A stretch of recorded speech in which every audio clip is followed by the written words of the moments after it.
बात करते हैं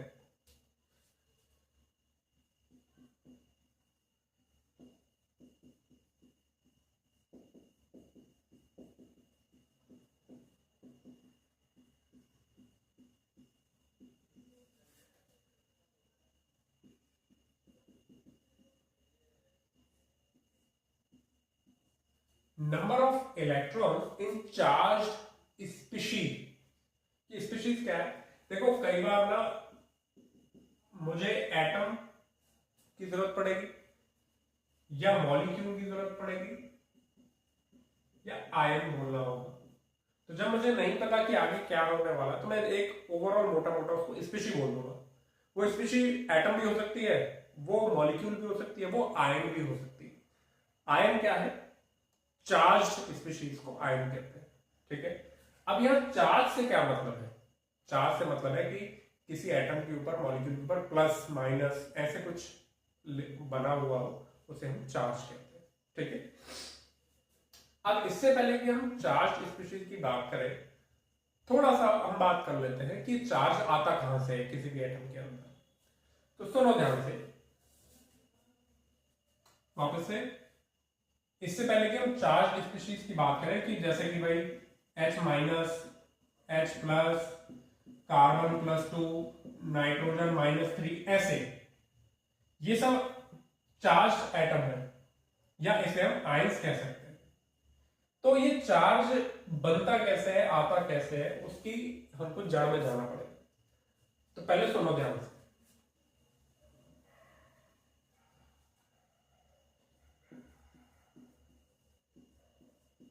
charge on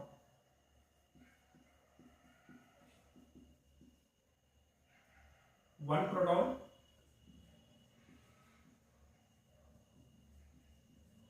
one neutron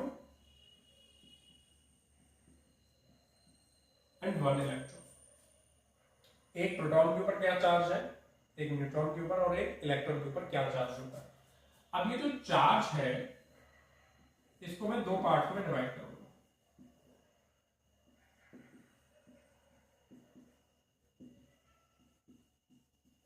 absolute charge और रिलेटिव चार्ज।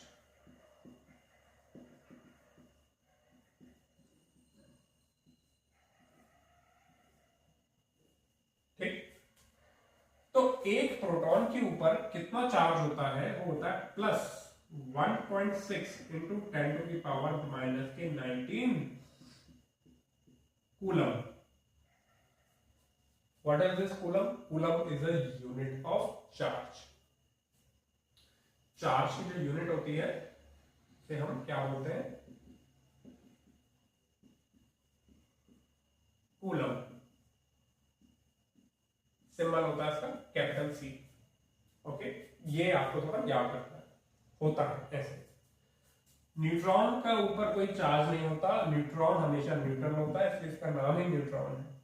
इलेक्ट्रॉन के ऊपर चार्ज क्या होता है? -1.6 इंटू 10⁻⁻19 कूलम। सेम, यानी मैग्नीट्यूड वाइज देखा जाए तो जो चार्ज एक प्रोटॉन पर है वही सेम चार्ज एक इलेक्ट्रॉन पर है। डिफरेंस क्या है? डिफरेंस ये है कि ये पॉजिटिव है और ये नेगेटिव है। मैग्नीट्यूड बिल्कुल सेम है, एक पॉजिटिव है और एक नेगेटिव है। तो ये जो वैल्यूज यहां पर लिखी हुई हैं ये है एब्सोल्यूट चार्ज। क्लियर है? हमने तो सब सुना है +1 -1 होता है।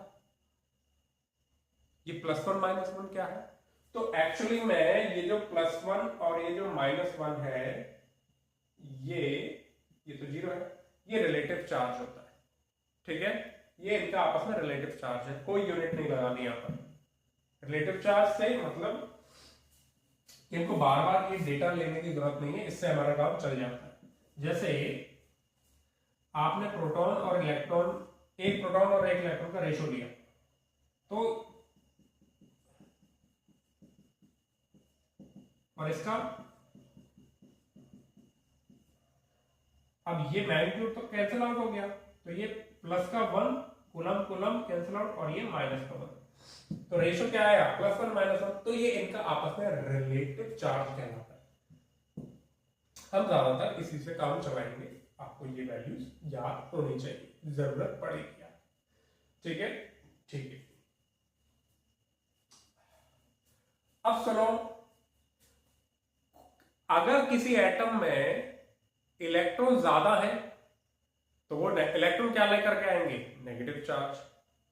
प्रोटॉन्स है तो वो क्या लेकर के आएंगे? Positive charge. अगर दोनों बराबर बराबर है, प्रोटॉन्स और इलेक्ट्रॉन बराबर क्वांटिटी में है किसी एटम के अंदर, तो वो एटम ओवरऑल क्या रहेगा? न्यूट्रल। इसलिए हमने पहले ही लिखा था कि कोई भी न्यूट्रल एटम है तो समझ जाओ कि इसमें जितने प्रोटॉन है उतने इलेक्ट्रॉन है, तभी तो वो एटम न्यूट्रल है। अगर मान लो प्रोटॉन ज्यादा हो गए इलेक्ट्रॉन से, तो वो एटम के ऊपर नेट चार्ज क्या बन जाएगा? पॉजिटिव। प्रोटॉन अगर ज्यादा हो गए तो नेट चार्ज क्या हो गया? पॉजिटिव। अगर किसी एटम के अंदर इलेक्ट्रॉन की मात्रा, इलेक्ट्रॉन की संख्या प्रोटॉन से ज्यादा है, इलेक्ट्रॉन्स अगर प्रोटॉन से ज्यादा है, तो ऑब्वियसली वो एटम पे अब कौन सा चार्ज डोमिनेट करेगा? Negative charge. ठीक है, उसी के बारे में हम बात करते हैं। समझे तो ठीक, नहीं तो अब जो मैंने बोला उसको मैं लिख देता हूं। क्लियर? ठीक। तो ये चीज आप लोग नोट करो।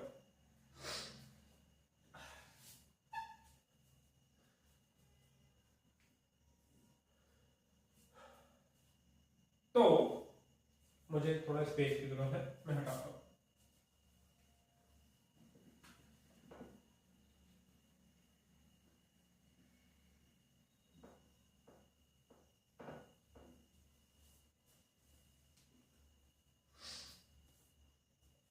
ठीक है, देखो आपका कोई एटम अगर उसके ऊपर प्लस का चार्ज आ गया, मान लो प्लस का एन आ गया, +1 +2 +3 +4 कुछ भी हो सकता है, और एक बार मैं कह रहा हूं कि उस पर नेगेटिव चार्ज आ गया, -1 -2 -3 -4 कुछ भी, और अगर उस पर कोई चार्ज नहीं आया, कोई चार्ज नहीं है, तो जब कोई चार्ज नहीं है तब तो बड़े आप आराम से कहोगे कि जो नंबर ऑफ प्रोटॉन्स है वही नंबर ऑफ इलेक्ट्रॉन्स के बराबर है, दोनों का नंबर बराबर है। इलेक्ट्रॉन को हमेशा मैं E- से रिप्रेजेंट करूंगा क्योंकि बार बार लिखना पड़ता है। प्रोटॉन को मैं खाली P से रिप्रेजेंट कर दूंगा, आप P+ से भी कर सकते हो, कोई इश्यू नहीं है, बट मैं P से करूंगा प्लीज। ये तो आप पढ़ के आए। अब देखो कि अगर पॉजिटिव चार्ज आ रहा है तो इसका मतलब कौन डोमिनेंट रहा होगा? किसके नंबर ज्यादा होंगे एटम के अंदर? पॉजिटिव चार्ज वाले पार्टिकल के। पॉजिटिव चार्ज वाला पार्टिकल कौन है? प्रोटॉन्स। तो इसका मतलब ये है कि नंबर ऑफ प्रोटॉन्स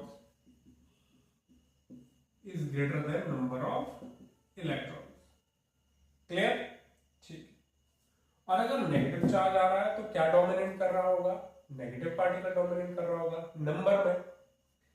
तो हम लिख सकते हैं कि नंबर ऑफ प्रोटॉन से ज्यादा नंबर ऑफ इलेक्ट्रॉन होंगे। क्लियर? अब हम क्या निकालने बैठे हैं? हम तो इलेक्ट्रॉन्स की एग्जैक्ट नंबर निकालने बैठे हैं।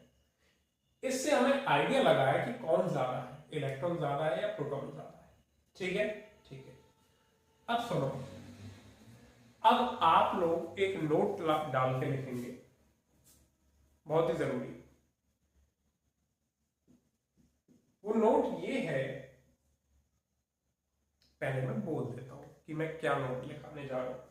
वो नोट ये है कि अगर किसी एटम पर, मॉलिक्यूल पर कहीं पर भी चार्ज आ जाए तो उससे उस एटम के अंदर, उस मॉलिक्यूल के अंदर प्रोटॉन और न्यूट्रॉन के नंबर्स पर कोई भी फर्क नहीं पड़ता। There is no effect. जो प्रोटॉन्स न्यूट्रॉन्स हैं वही रहेंगे। बदलेगा क्या? बदलेंगे सिर्फ नंबर ऑफ इलेक्ट्रॉन्स। वापस से बोलता हूं, अगर किसी भी एटम के ऊपर, मॉलिक्यूल के ऊपर चार्ज आ जाए तो उसमें प्रोटॉन्स और न्यूट्रॉन्स कभी नहीं बदलते। बदलता है तो क्या? इलेक्ट्रॉन्स। क्यों? बताता हूं, पहले लिखो, मन में डाउट डालो। तो पहले तो लिखो, due to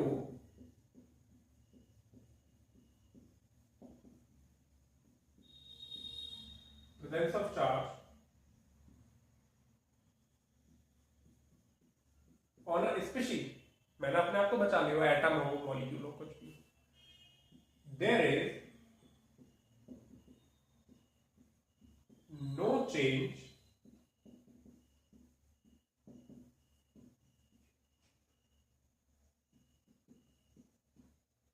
in number of protons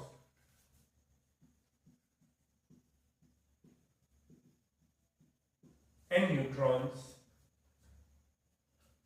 only number of electrons get are changed.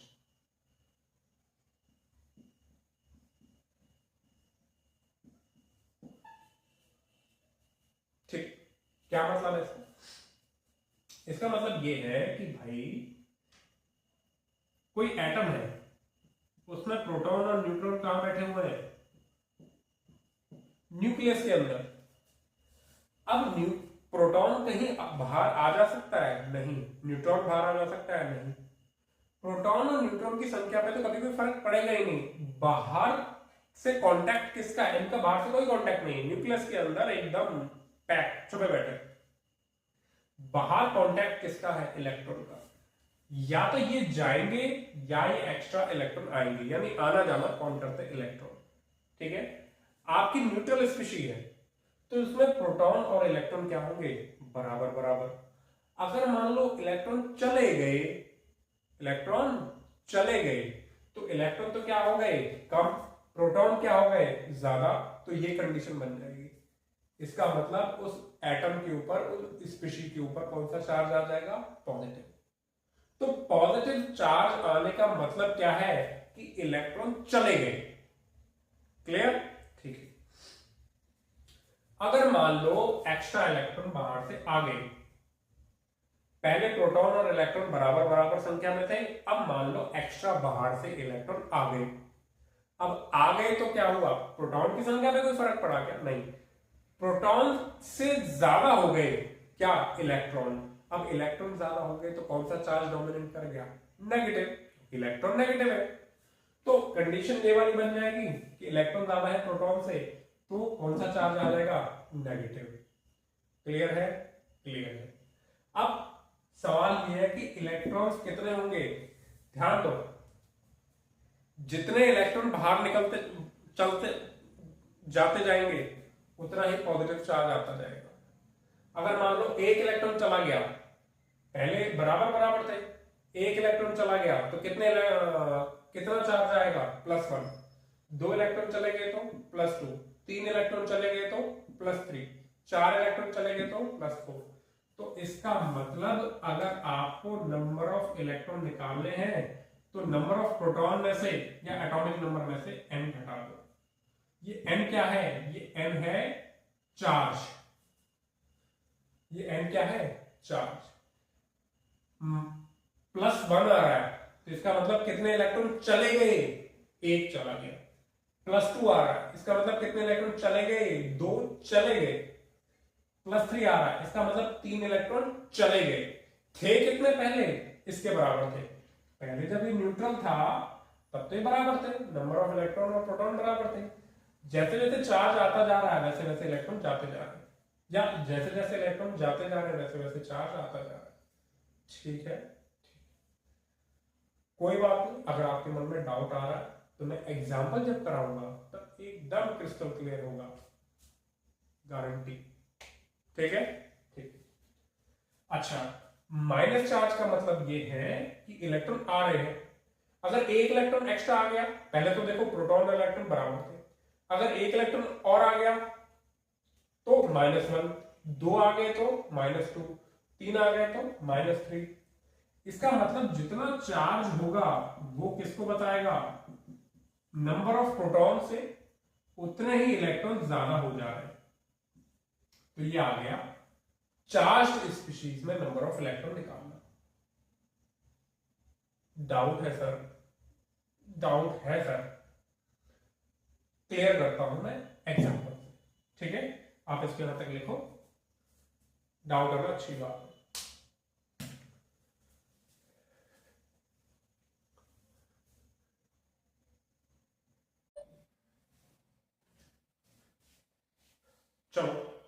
अब एग्जांपल से देखते हैं कि इलेक्ट्रॉन कैसे निकालेंगे। आपसे कह रहा है कि find number of proton, neutron and electron in following. इसमें इसमें इसमें इसमें इसमें इसमें इसमें इसमें इसमें इसमें इसमें इसमें। ठीक है, ठीक। अब समझ ध्यान से, ये क्या दे रखा है? Atomic number. जितने एटम्स है वो जितना एटॉमिक नंबर है उतना ही प्रोटॉन है। न्यूट्रॉन कैसे निकालते हैं? Mass number. मास नंबर में से नंबर ऑफ प्रोटॉन्स या एटॉमिक नंबर घटा दो, 0। इलेक्ट्रॉन, क्या इस पर तुम्हें कोई चार्ज दिखाई दे रहा है? नहीं, कोई चार्ज नहीं है, न्यूट्रल है। न्यूट्रल कब होगा? जितने प्रोटॉन होंगे उतने ही इलेक्ट्रॉन होंगे। वापस से बोलता हूं, न्यूट्रल कब होती है कोई स्पीशीज?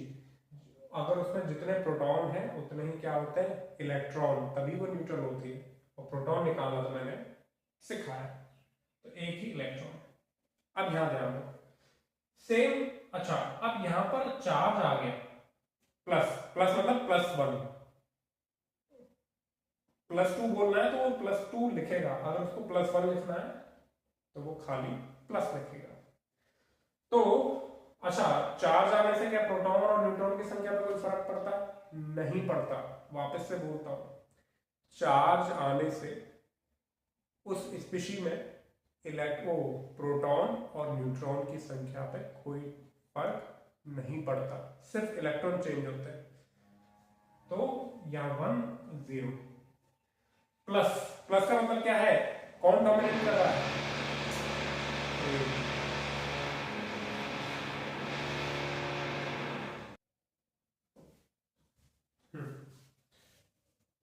तो प्लस चार्ज आने का मतलब क्या है कि उसमें प्रोटॉन की संख्या ज्यादा है। प्रोटॉन कितने थे? 1। अब प्रोटॉन भाग तो जाएंगे नहीं। प्लस चार्ज आने का मतलब है 1 इलेक्ट्रॉन चला गया। +1 आने का मतलब है 1 इलेक्ट्रॉन चला गया, तो यहां पर कितने रह गए? 0। नंबर ऑफ प्रोटॉन्स में से क्या घटा दिया? चार्ज घटा दिया। चार्ज कितना है? +1। नंबर ऑफ प्रोटॉन्स में से चार्ज घटा दिया, यानी 1 में से 1 घटा दिया, 0 आ गया। क्लियर? ठीक है। यहां पर 1 प्रोटॉन, 0 न्यूट्रॉन और इलेक्ट्रॉन कितने हैं? सर नेगेटिव चार्ज है। नेगेटिव चार्ज का मतलब क्या है? नंबर ऑफ इलेक्ट्रॉन्स ज्यादा हो गए, क्योंकि इलेक्ट्रॉन ही नेगेटिव चार्ज लाते हैं। कितने ज्यादा है? सर जितना चार्ज है उतना ही ज्यादा है। कितना चार्ज है? -1। तो कितने इलेक्ट्रॉन ज्यादा है? 1। किससे ज्यादा है? प्रोटॉन से। प्रोटॉन से 1 इलेक्ट्रॉन ज्यादा है, तो हमारे पास 2 इलेक्ट्रॉन हो गए। प्रोटॉन में क्या जोड़ दिया? चार्ज। मैग्नीट्यूड जोड़ना है आपने। अरे भाई, मैग्नीट्यूड जोड़ना है, समझ गए? ठीक है। न्यूट्रल है तो यहाँ पर 2, 4 - 2 2, और इलेक्ट्रॉन भी 2, क्योंकि न्यूट्रल है तो जो प्रोटॉन वही इलेक्ट्रॉन। +1 चार्ज, इसका मतलब है प्रोटॉन न्यूट्रॉन पे तो कोई फर्क पड़ता नहीं है। +1 आने से 1 इलेक्ट्रॉन कम हो गए, 1 इलेक्ट्रॉन चला गया, तो 2 - 1, देखो ना, 2 - 1। क्लियर? +2 आने से, +2 का मतलब है 2 इलेक्ट्रॉन चले गए, यानी अगर ये न्यूट्रल होता तो कितने इलेक्ट्रॉन होते? 2। तो जितने प्रोटॉन है उसमें से 2 घटा दो, जितने प्रोटॉन है उसमें से 2 घटा दो।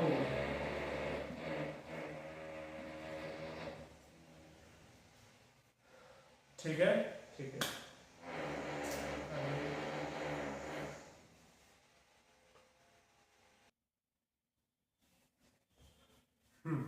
ठीक। न्यूट्रल है 6 6 6, +2 का मतलब क्या है? प्रोटॉन्स में से कितने कितने इलेक्ट्रॉन चले गए? 2 चले गए, तो कितना आ गया? 4। न्यूट्रॉन की संख्या में तो कोई फर्क, न्यूट्रॉन की संख्या में तो कोई फर्क पड़ेगा नहीं। ठीक है। 6 प्रोटॉन -2 का मतलब है 2 इलेक्ट्रॉन आ गए, यानी इस प्रोटॉन से 2 इलेक्ट्रॉन ज्यादा है, प्रोटॉन से 2 इलेक्ट्रॉन ज्यादा हो गए। ठीक है। अरे भाई, 8 इलेक्ट्रॉन है, 6 प्रोटॉन है, 6 प्रोटॉन + 8 इलेक्ट्रॉन। अब 6 प्रोटॉन की वजह से +6 पॉजिटिव चार्ज आएगा, और 8 इलेक्ट्रॉन की वजह से क्या आएगा? माइनस के 8 आएगा। नेट चार्ज कितना आ गया, -2। ठीक है, 7 प्रोटॉन -3 का मतलब है 3 इलेक्ट्रॉन आ गए और एक्स्ट्रा आ गए। 3 इलेक्ट्रॉन, 7 तो थे ही इलेक्ट्रॉन, 3 और आ गए, 10 हो गए। ठीक है, और न्यूट्रॉन यहाँ पर 7 न्यूट्रॉन निकालना मैंने सिखाया है 8।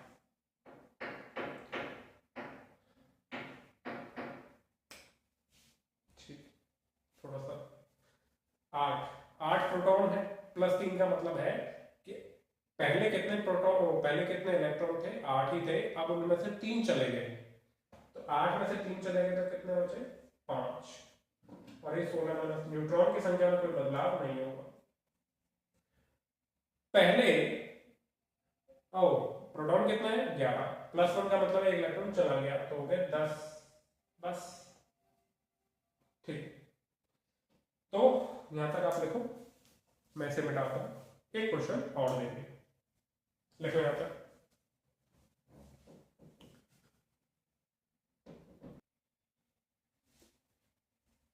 ठीक है, ओके, तो करते हैं इस क्वेश्चन को। अब मैंने आपको मॉलिक्यूल्स दिए हैं, ठीक है। अब इनमें आपको number of proton and electron निकालना है।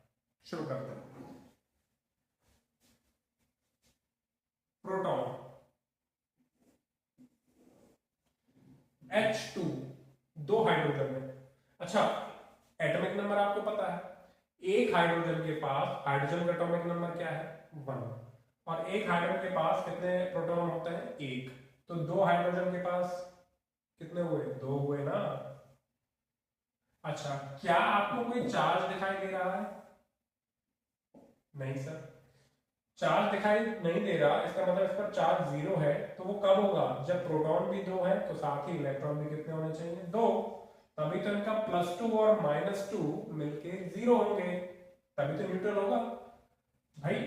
प्रोटॉन की वजह से +2 चार्ज, इलेक्ट्रॉन की वजह से -2 चार्ज, मिलके क्या हो गए, 0। तभी तो यहां पर कोई भी किसी भी तरीके का चार्ज नहीं है। एग्री, ठीक।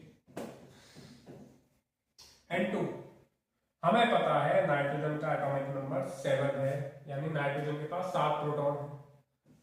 नाइट्रोजन है कितने, 2, तो 7 + 7 14। ठीक है, न्यूट्रल है, न्यूट्रल कब होगा, जितने प्रोटॉन है उतने ही क्या हो, इलेक्ट्रॉन। 14 प्रोटॉन है तो 14 ही इलेक्ट्रॉन है। इसकी वजह से +14 चार्ज आएगा, तो इसकी वजह से -14, दोनों मिलके न्यूट्रल। बस। ओजोन, क्या कहते हैं इसको, ओजोन।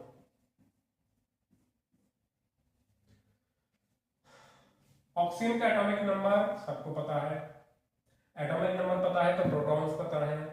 एक ऑक्सीजन एटम में 8 प्रोटॉन्स हैं, तो 3 में कितने हुए, 8 + 8 + 8 24 प्रोटॉन्स। क्या ये न्यूट्रल है, हाँ बिल्कुल न्यूट्रल है। तो 24 प्रोटॉन है तो 24 ही क्या होंगे, इलेक्ट्रॉन्स।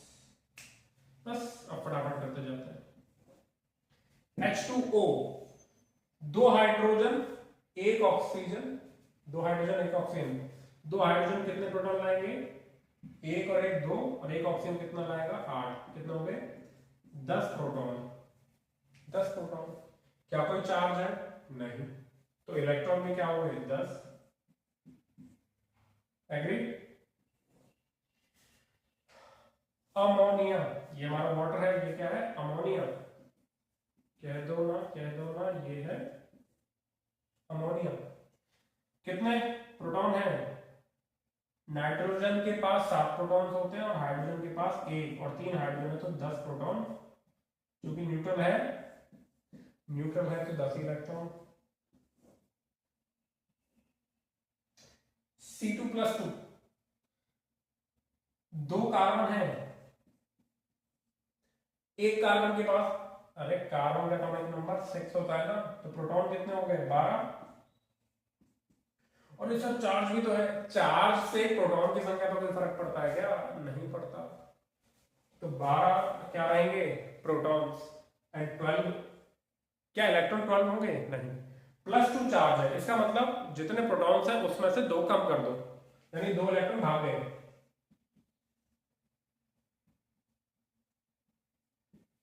दो इलेक्ट्रॉन चले गए, पहले 12 थे, 2 चले गए, 10 रह गए। अच्छा, इसकी वजह से कितना चार्ज आएगा?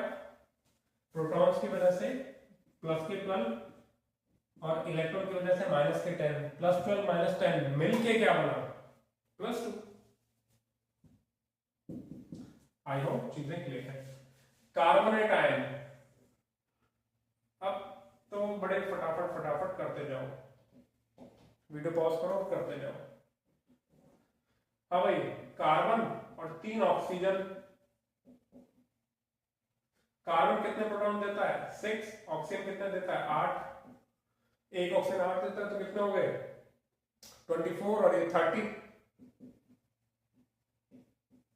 30 प्रोटॉन है। इलेक्ट्रॉन भी इलेक्ट्रॉन कितने हैं? 30 नहीं, -2 का मतलब है 2 इलेक्ट्रॉन आ गए।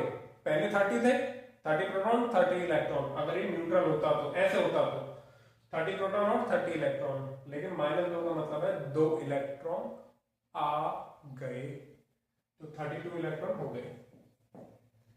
क्लियर है? ठीक। PO4 -3, PO4 का मतलब फास्फोरस और 4 ऑक्सीजन। फास्फोरस 15 प्रोटॉन लाता है, क्योंकि फास्फोरस का एटॉमिक नंबर 15 है। और एक ऑक्सीजन कितने प्रोटॉन लाता है? 8। 32 और 15 47 प्रोटॉन। इलेक्ट्रॉन कितने हुए? 3 इलेक्ट्रॉन एक्स्ट्रा आ गए, 50 इलेक्ट्रॉन हो गए। क्लियर? NO+ नाइट्रोजन आयन, इसे कहते हैं फॉस्फेट आयन। ठीक है, अभी 11th के हैं तो अभी इतना याद रखने की जरूरत नहीं है, ड्रॉपर वाले को समझ जाओगे। कार्बोनेट आयन,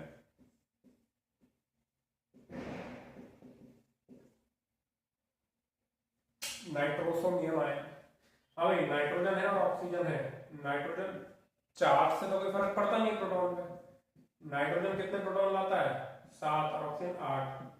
8 7 15 प्रोटॉन, और इलेक्ट्रॉन 15 में से 1 घटा दो, 14। ये क्या लिखा हुआ है? कुछ नहीं, अरे एल्यूमिनियम और 6 आपके वाटर मॉलिक्यूल।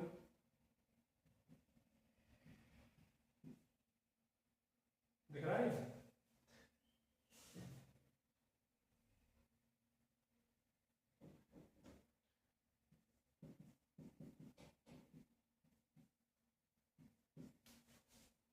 एल्यूमिनियम कितने लाता है प्रोटॉन? सर, जितना उसका एटॉमिक नंबर है 13। और वाटर कितने लाता है? 10। कितना हो गया? 60, और ये 73 प्रोटॉन। यहां पर क्या करोगे? 73 में से 3 घटा दो, क्योंकि -3 चार्ज है, 70 इलेक्ट्रॉन हो गए, 70 इलेक्ट्रॉन्स हो गए। Fe -4 आयरन, एक मिनट, Fe है ये, और 6 Cn। आयरन कितने प्रोटॉन देता है? 26। आयरन का एटॉमिक नंबर 26 है, तो वो 26 देगा। 6। कार्बन कितना देता है भाई? 6, और नाइट्रोजन देता है 7, तो 26 और 13 60, 6 × 13, कितना हो गया? 60 78 78 और 26 104 आई थिंक। ठीक है, देख लेना कैलकुलेशन। प्रोटॉन, तो इलेक्ट्रॉन कितने हुए? -4 का मतलब है 4 आ गए।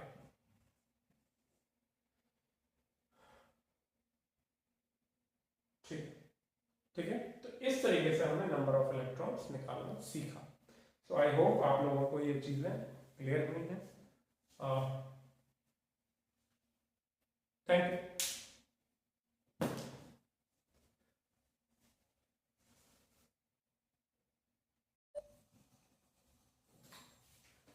तो ये क्वेश्चन कि find absolute charge in following.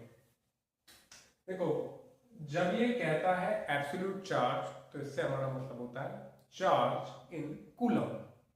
तो ये बेसिकली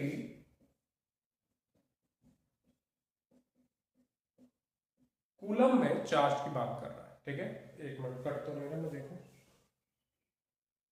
ठीक है, दिखाई दे रहा है। तो आपको पता है nitrosonium ion NO plus one, तो आप तो कहोगे सर तो +1 चार्ज है। +1 का मतलब क्या हो गया, ये हो गया प्लस का 1.6 इंटू 10⁻⁻19 कूलम। ठीक है, दैट्स इट।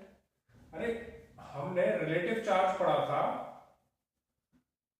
याद है? हमने रिलेटिव चार्ज पढ़ा था,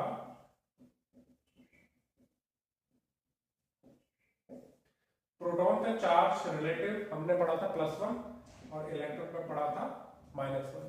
तो ये +1 ही क्या था, प्लस के 1.6 इंटू 10⁻⁻19 कूलम, और ये कितना था, ठीक वही हमने यहां करना। +1 का मतलब है इतना चार्ज आ गया एब्सोल्यूट। अच्छा, यहां पर देखो कार्बोनेट का CO3-2 का एक आयन है, तो कितना चार्ज आ गया, -2 तो रिलेटिव चार्ज है, और जब आप इसमें करोगे 1.6 10⁻⁻19 कूलम, ये हुआ एब्सोल्यूट चार्ज। तीसरा, रिलेटिव चार्ज कितना है, -3, और एब्सोल्यूट कितना है, -3 इंटू 1.6। ठीक है, ठीक। तो बस ये था चार्ज स्पीशीज में इलेक्ट्रॉन, चार्ज स्पीशीज में कितने इलेक्ट्रॉन होते हैं या क्या चार्ज होता है, उसके बारे में बात हो गई हमारी। ठीक है, तो ये बेसिक टर्म्स हो गई। Thank you.